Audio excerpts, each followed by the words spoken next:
The night I learned the truth, I was holding a cup of chamomile tea that had already gone cold. I remember that detail clearly, not because it mattered, but because it was the last ordinary thing in my life before everything I believed about motherhood, sacrifice, and love collapsed in on itself. I was halfway down the stairs when I heard my name. Not spoken loudly. Not angrily. But carefully. The way people speak, when they think the person they are talking about is already asleep, or already irrelevant. "Mom doesn't need to know yet," my daughter whispered. I stopped moving. My bare feet pressed against the wooden step, my fingers tightening around the banister, as if my body understood what my mind was still trying to deny. "I know," my son replied. "But we have to be realistic." Realistic.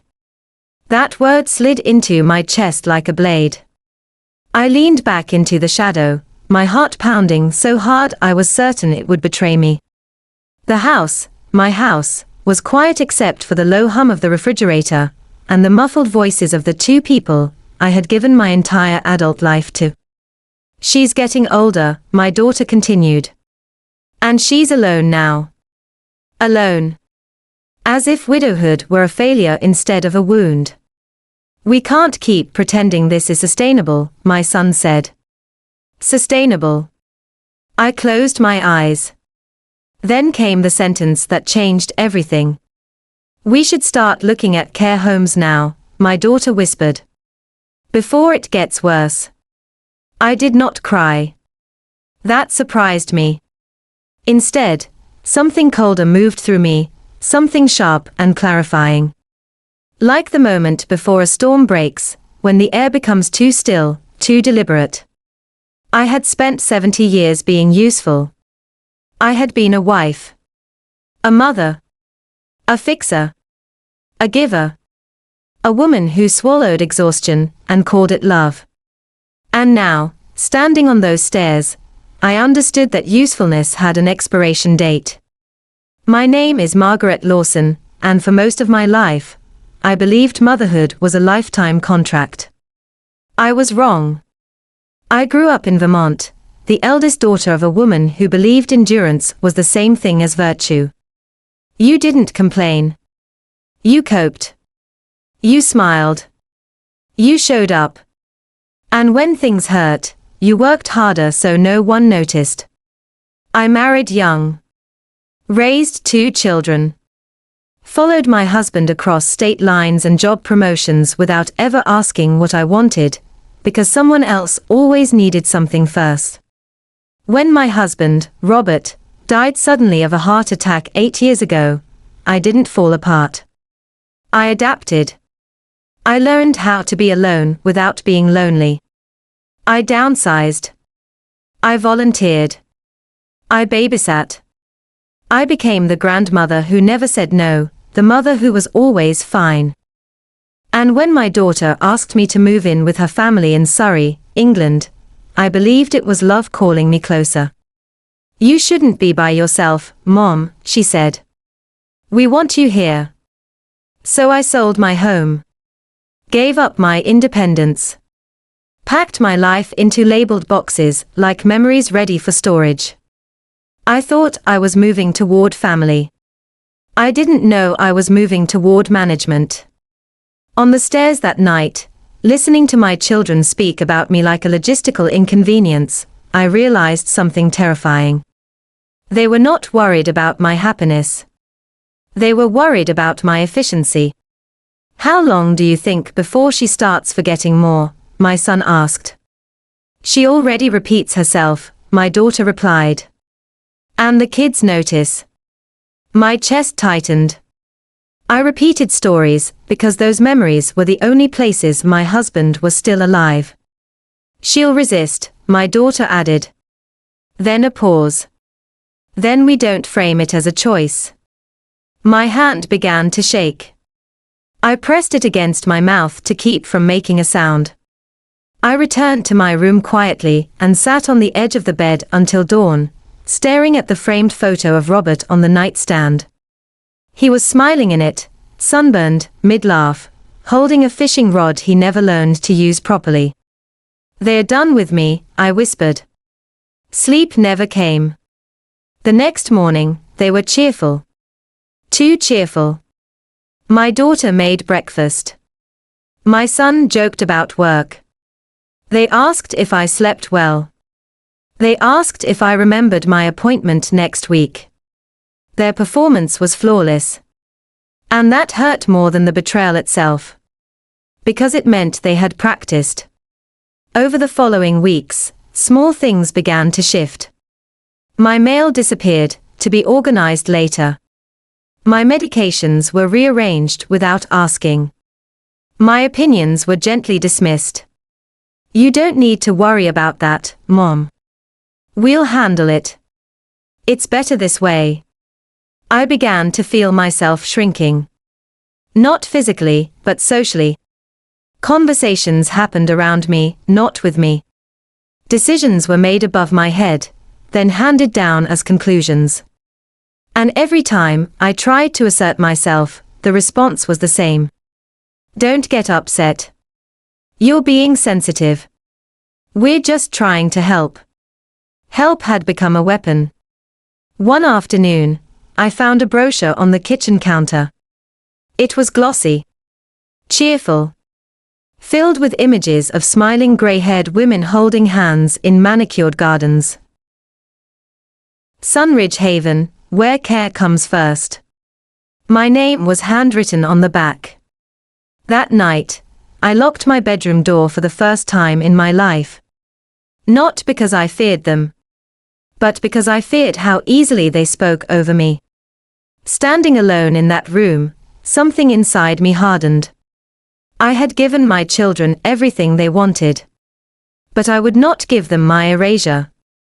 Not quietly. Not politely. Not without a fight. And as I lay awake listening to the house breathe around me, I made a promise to myself. The kind women are rarely taught to make. I would choose myself. Even if it cost me everything else. The first thing I learned after that night was how quickly love can be rewritten as supervision. It didn't happen all at once. That would have been too obvious. Too confrontational. Instead, it arrived disguised as tenderness, the kind that pats your hand while quietly tightening its grip. "Mom, I'll handle your prescriptions," my daughter said one morning, already sorting pills into a plastic organizer. "It's easier this way." "I've been handling them for years," I replied. She smiled, that patient smile I had worn myself for decades. "Of course. But we don't want you worrying." Worrying. I watched her snap the lid shut like a verdict. Later that afternoon, I noticed my handbag wasn't where I'd left it. When I asked, my son looked up from his phone. "Oh, we put it in the hall closet." "You keep misplacing things." "I didn't misplace it," I said. "It was in the chair." He frowned. "Are you sure?" That question echoed long after he walked away. I began doubting myself, not because I was confused, but because doubt was being planted deliberately. Gaslighting isn't loud. It's repetitive. And repetition erodes certainty faster than age ever could. At night, I started writing things down. Dates. Conversations. Small moments that felt wrong, but were easy to dismiss if left unrecorded. Monday, they discussed my doctor appointment without me. Wednesday, my bank statement opened already. Friday, brochure missing from drawer. I hid the notebook beneath sweaters in my suitcase, the one I never fully unpacked after moving in. Some instinct had known. One afternoon, I overheard them again. I was in the laundry room folding clothes, my clothes, when their voices floated in from the living room. "She didn't notice the card yet," my son said. "Good," my daughter replied. "We'll phase it out slowly." My stomach dropped. I stepped into the hallway. "Notice what?" I asked. They both jumped. My daughter recovered quickly. Nothing, Mom. I held out my hand. My debit card. Silence.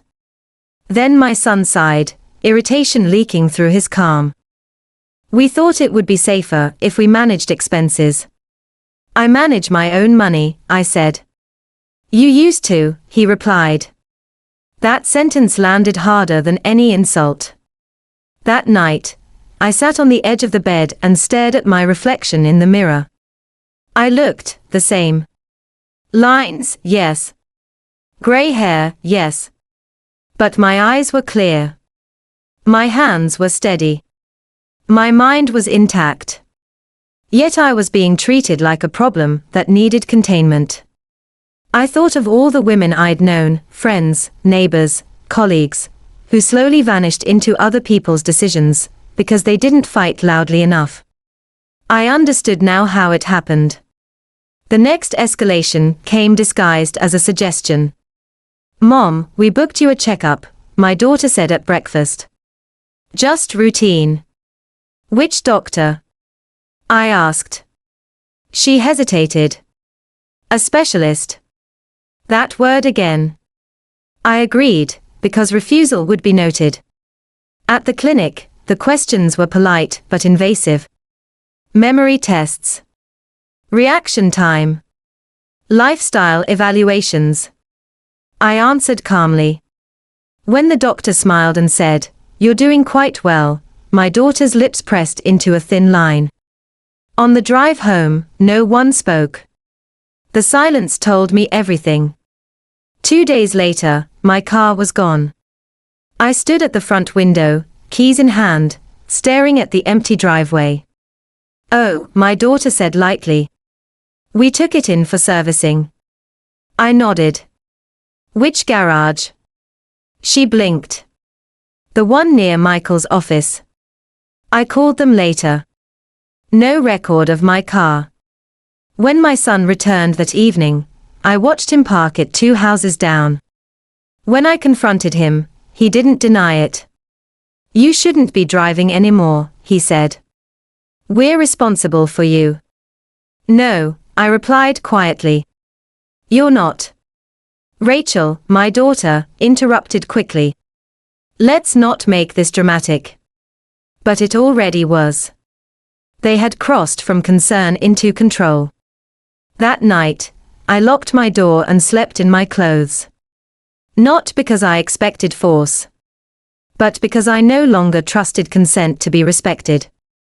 I dreamed of standing in a room full of people while decisions were made in whispers above my head. I tried to speak, but no sound came out.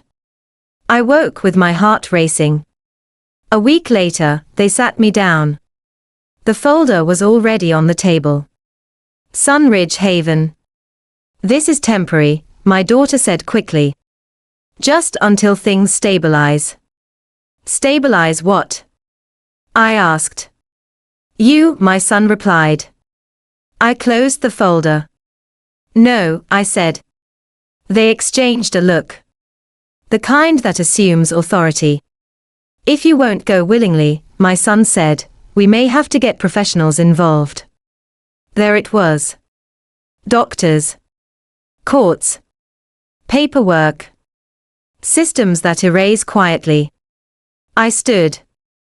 "If you try to force me," I said, my voice steady despite the fear clawing inside me, "you will lose me." My daughter started crying. "You're being unfair," she said. "No," I replied. "I'm being present." That night, I packed a bag. Documents. Cash. Photos. The scarf Robert gave me on our last anniversary. I waited until the house slept. Then I left. I didn't know where I was going. But I knew where I was no longer safe. As the door closed behind me, I felt something unexpected bloom in my chest. Not terror. Relief. I stayed at a small guest house near the coast. The sea air was sharp, cleansing. I slept deeply for the first time in months. In the morning, my phone was flooded with messages. Mom, where are you? This is dangerous. You're proving our point. Please come home. I turned the phone off.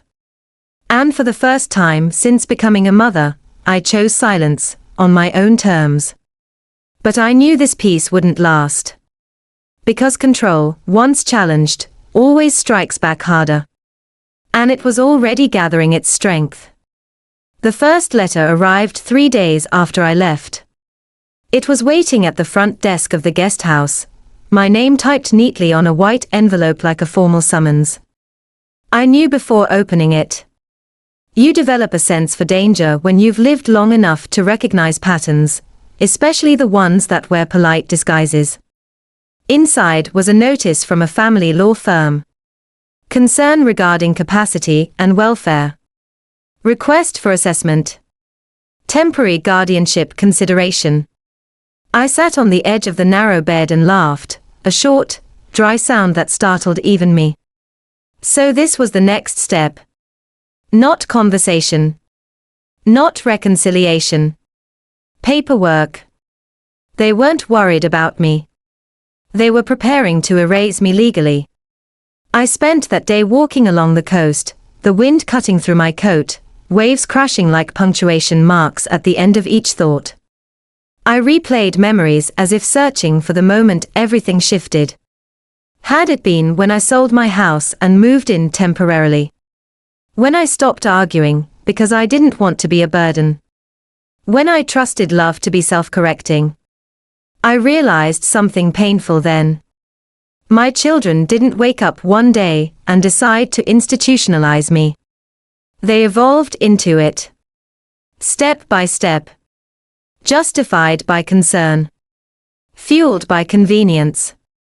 That night, I made a decision. If they were going to question my competence, I would document my clarity. I opened my notebook and began writing, not notes this time, but a statement. Who I was. What I remembered.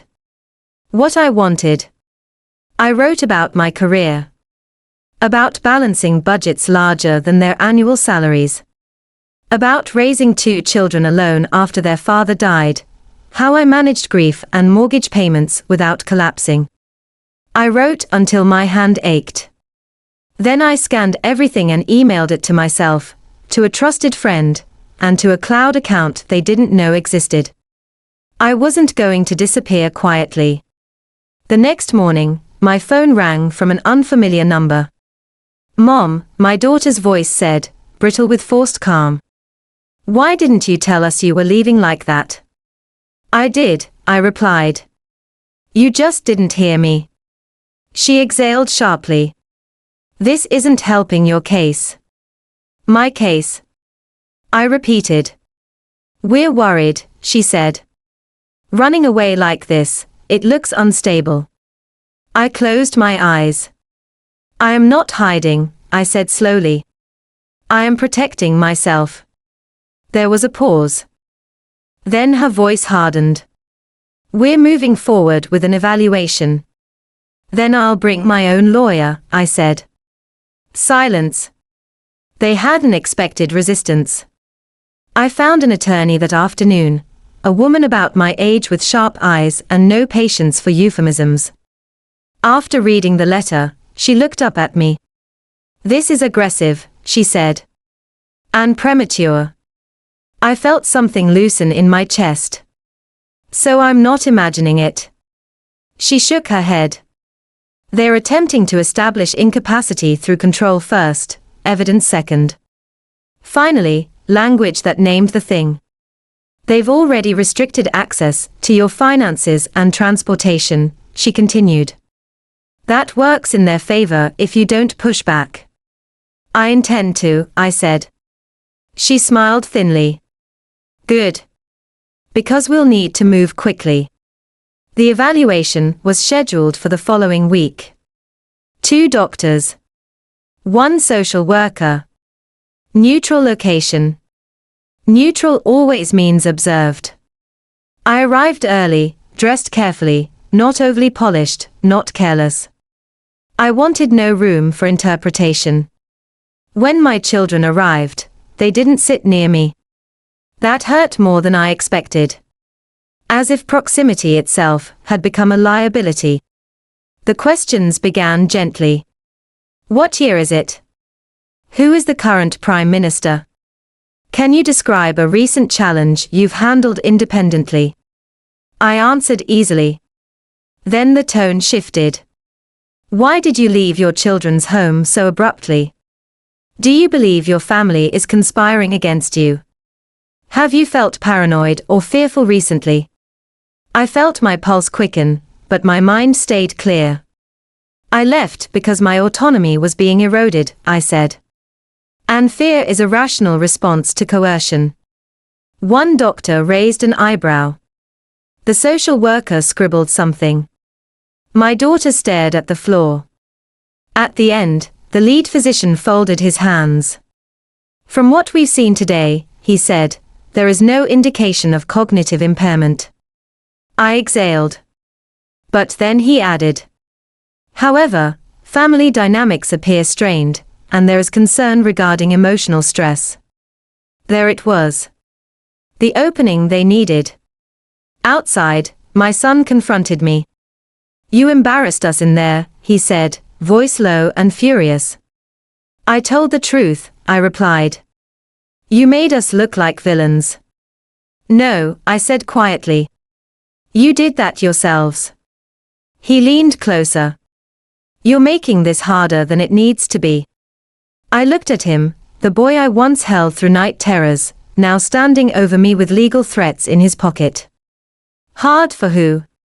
I asked. He had no answer. That evening, my lawyer called. They'll likely push for mediation next, she said. But be careful. Sometimes compromise is just surrender in installments. After the call, I sat alone in my room, lights off, listening to the distant hum of traffic. I thought about how motherhood teaches you to shrink, to make space, to soften edges, to put yourself last. And I wondered when that instinct became a weakness others could exploit. Before sleeping, I received a message from an unknown number. You don't know the full story. They are not doing this just because of your age. My stomach dropped. I typed back, then why? 3 dots appeared. Disappeared. Then a reply. Because of the house. And what's written in the will? I stared at the screen, heart pounding. The betrayal had layers I hadn't even uncovered yet. And something told me the next truth would hurt far worse than the first. I didn't sleep after that message.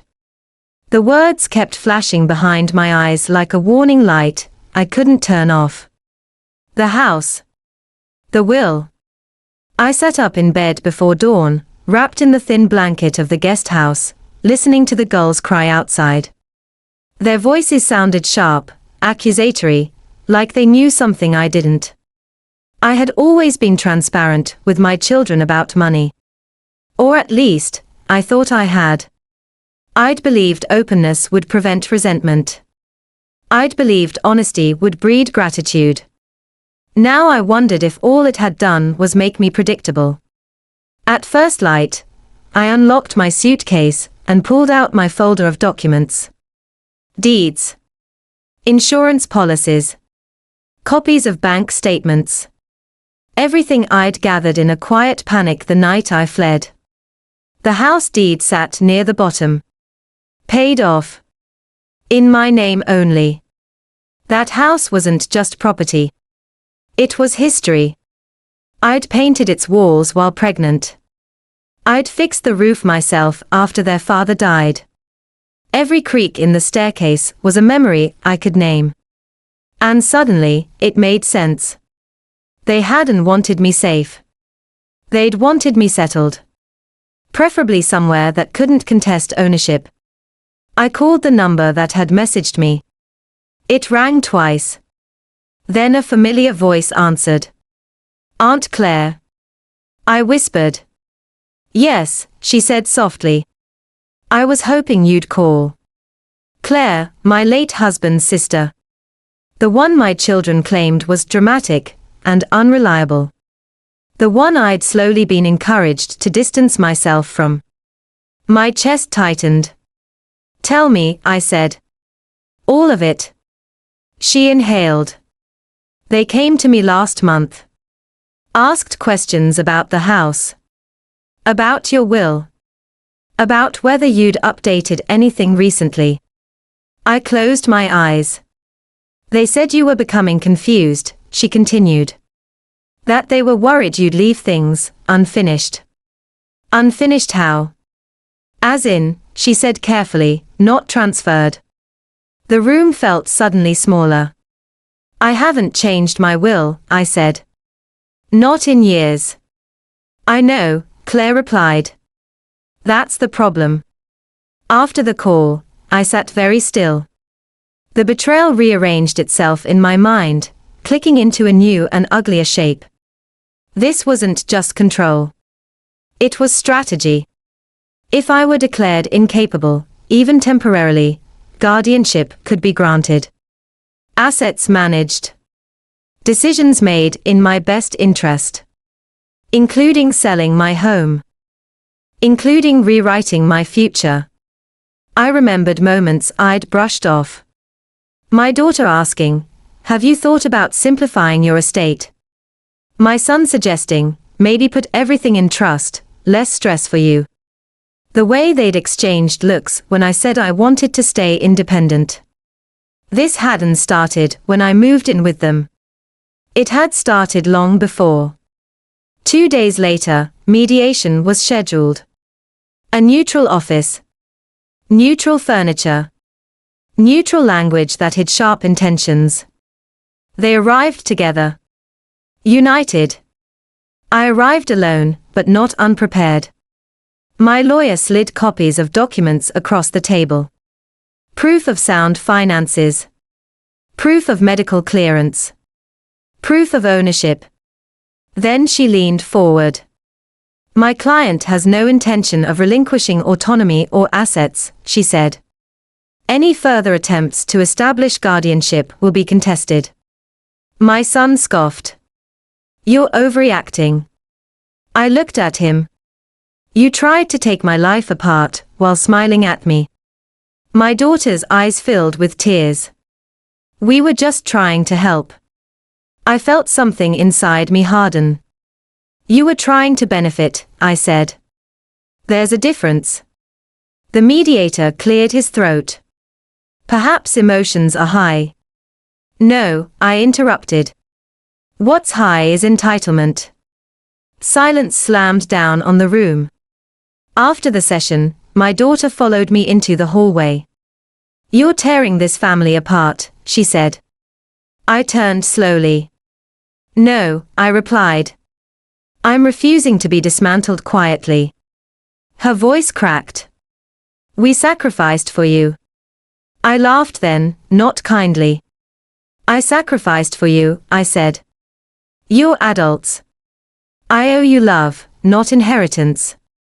She stared at me like she didn't recognize me anymore.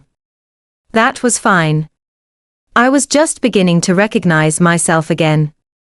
That evening, I returned to the coast and watched the sun sink into the water, bleeding orange and red across the horizon. For the first time, I let myself grieve. Not just for the betrayal, but for the illusion I'd lived inside. I'd believed being a good mother meant being endlessly available. I was wrong. Sometimes, being a good mother means showing your children that boundaries exist, even when they don't like them. Later that night, I made one final decision. I called my lawyer. I want to update my will, I said. Immediately. She didn't ask questions. She understood. When I hung up, my phone buzzed again. A message from my son. We can still fix this. Just come back. I stared at the screen, then typed my reply.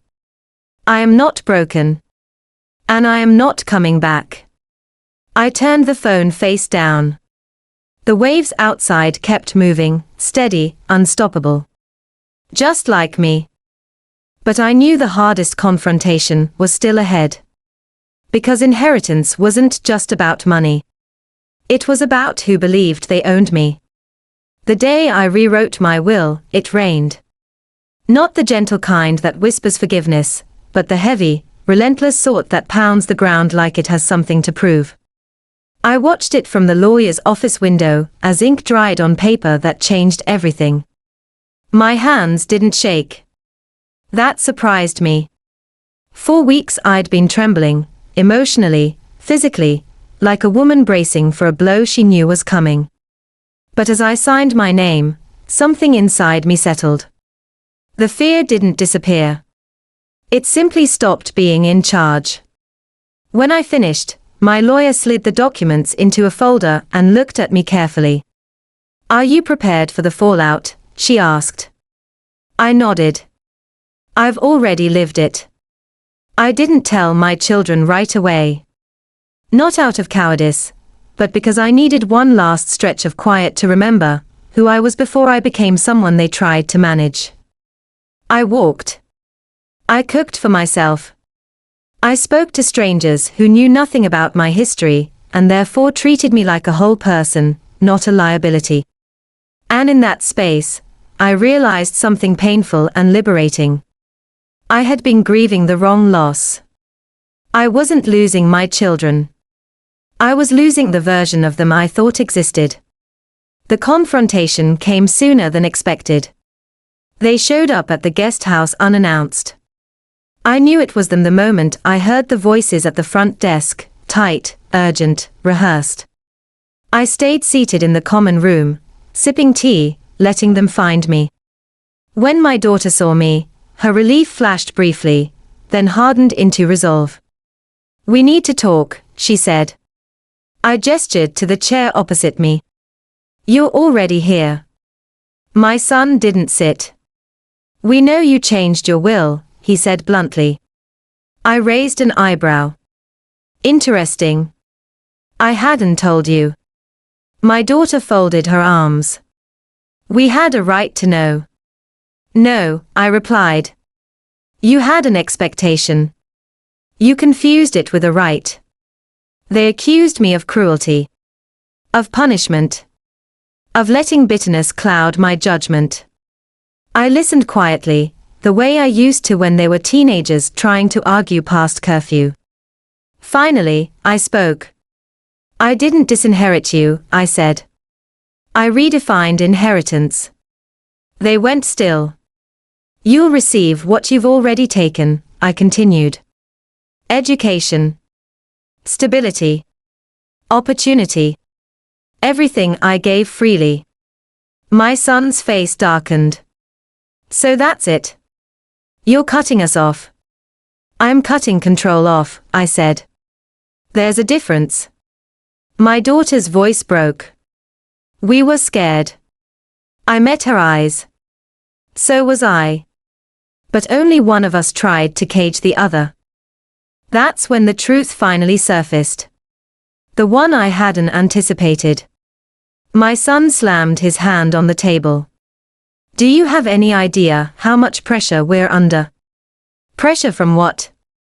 I asked. "Debt," he snapped. "From choices we made assuming." He stopped. "Assuming what?" My daughter finished the sentence quietly. "Assuming the house would be ours." There it was. Not concern. Not fear. Assumption. The room felt suddenly very cold. "You planned your lives around my death," I said softly. "And when I didn't die fast enough, you tried to sideline me." No one denied it. That silence was louder than any confession. I stood. "I loved you enough to give you everything," I said. "But I love myself enough now to stop being used." My daughter cried openly then. My son looked away. I felt no triumph. Only clarity. They left without saying goodbye. I watched from the window as they walked into the rain, shoulders hunched, no umbrella between them. I didn't follow. I didn't call. For the first time, I let consequences do the speaking. That night, I slept deeply. No dreams. No fear. Just rest. But the story wasn't finished yet. Because freedom always demands one final reckoning. And mine was waiting, quietly, patiently, just beyond the horizon. I thought freedom would feel loud. I imagined it would arrive with some dramatic sense of victory, relief crashing over me like applause, a clean emotional resolution that made everything make sense. Instead, it came quietly. So quietly that for days I didn't recognize it at all. The weeks after my children walked out of that guest house passed in a strange, suspended calm. No calls. No messages. No legal threats. Just silence, wide and unfamiliar. At first, that silence frightened me. Motherhood had trained me to interpret silence as danger. Silence meant something was wrong. Silence meant I needed to fix something. But gradually, the silence changed shape. It became space. I moved out of the guest house and into a small rental overlooking the water. Nothing extravagant, just white walls, sunlight, and the steady rhythm of waves that reminded me time didn't need my permission to keep going. Every morning, I made coffee and sat by the window. No one rushed me. No one corrected me. No one managed my choices. I didn't realize how exhausting it had been to defend my own competence until I no longer had to. One afternoon, my lawyer called. "They've withdrawn any further action," she said. "No more capacity claims. No appeals." I closed my eyes. "Thank you," I whispered, not just to her, but to the version of myself who had unfolded. After the call, I walked down to the shore and let the cold water wash over my ankles. I cried then, not from pain, but from release. Because it was over. Months passed. The seasons shifted. And with time came something I hadn't expected, grief. Not the sharp kind. The quiet kind. I missed my children, not who they had become, but who I believed they were. I missed the illusion of unconditional loyalty. I missed the comfort of believing love alone could protect me. Letting go of that belief hurt more than letting go of them. On my birthday, a card arrived. No return address. Inside, a single sentence written in my daughter's handwriting. "I hope you're well." No apology. No explanation. Just distance wrapped in politeness. I placed the card in a drawer and closed it gently. Some bridges don't burn. They simply erode. I eventually returned to my house. Walking through the front door felt like stepping back into myself. The walls still held my laughter. The floors still remembered my footsteps. Nothing had been stolen. Except time. And even that, I was reclaiming. I repainted the living room. I planted flowers in the yard. I hosted dinners with friends I'd neglected while prioritizing children who no longer needed me, but wanted to own me. Life filled itself again. One evening, as I sat on the porch watching the sunset, I finally asked myself the question I'd been avoiding. Would I do it differently? The answer surprised me. No. I would love just as deeply. I would give generously. But I would never again confuse sacrifice with self-erasure. Here is the truth no one prepares you for. You can give your children everything they want, and still be treated as an obstacle once you stop being useful. Love does not guarantee respect. And age does not cancel dignity. I am not angry anymore. I am awake.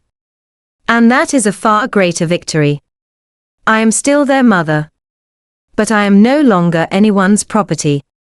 And if there is one lesson my story leaves behind, it is this.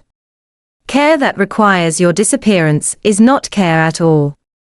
I provided all that my children wanted. What I refused to give them